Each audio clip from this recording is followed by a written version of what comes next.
sizlerge bugün men qetin to'g'ilsam uyg'ur bo'lib tug'ilman degan she'rni elib keldim. Yoqtirib anlashlarini umid qilaman.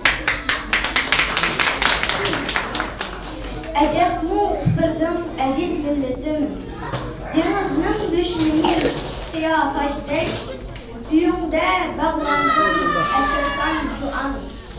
Burnumda qon gibi beshimda dovdek, üstünge yüklengen bu iğin yükler.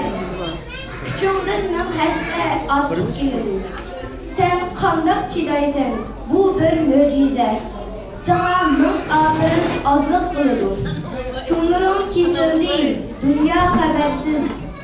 Düşmanım deydu bu ebedi zafer. Kolayımı ruhimi boysundurmakı, kan akar ahir tamçığı kadar. Milletim seninle gururlanıman.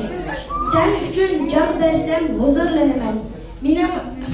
Men ölüp men qetim to'g'ilsam qayta seningdek tez bitmas uyg'ur